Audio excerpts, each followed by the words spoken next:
President Donald Trump's top economic advisors on Wednesday proposed trillions of dollars in tax cuts for millionaires under a plan billed as the biggest tax reform in over 30 years. In a one-page statement of principles for tax reform provided to reporters, the administration offered few specifics.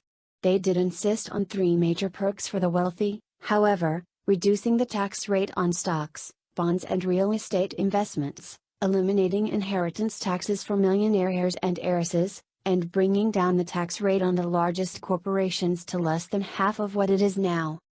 The inheritance tax, disparaged by conservatives as a death tax, only applies to millionaires. Magnates must will at least $5.45 million to their heirs, $10.9 million for couples, to qualify for the tax.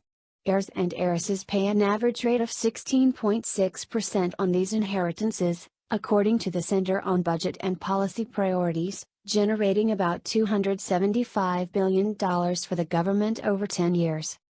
Trump would also repeal the 3.8% tax on stocks, bonds and real estate investments that Obamacare imposed on individuals making at least $200,000 a year. A full 90% of this tax break would accrue to households making at least $700,000 a year, which would receive an average tax cut of $25,000 a year, according to the Nonpartisan Tax Policy Center. Corporate tax cuts also disproportionately favor the wealthy, because corporate profits flow to the owners of corporate stocks, who tend to be rich.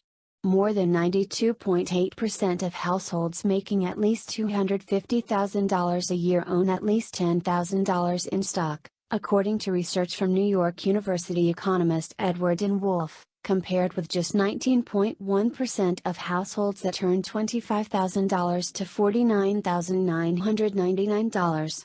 Households in the top 1% receive an average of 36% of their income from capital gains, stocks, bonds and other financial investments, according to the Congressional Budget Office, while those in the lowest 20% receive an average of about 5% of their income this way. Slashing the corporate tax rate from 35% to 15% would cost the federal government $2.4 trillion, according to the Tax Policy Center. The Trump team also said they want to simplify the number of tax brackets from 7 to 3, reducing the top rate from 39.6% to 35%.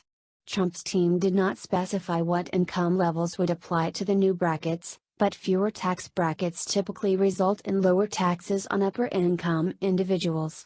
They further said they would protect deductions for mortgage interest, a perk that disproportionately benefits the wealthy, delivering larger benefits to people who buy bigger houses. And Trump said he would double the standard deduction, which would exclude more household income from taxation. The 15% corporate tax rate would also apply to so-called pass-through corporations. Some pass-through corporations are small businesses.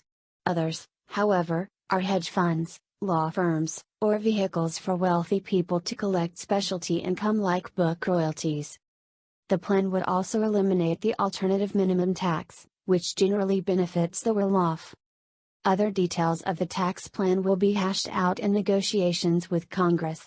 The administration did not offer a legislative timeline for its tax agenda, which will almost certainly meet with staunch opposition from Democrats on Capitol Hill. Trump's advisors claim that economic growth of 3% would pay for the trillions of dollars in proposed tax cuts. It would not.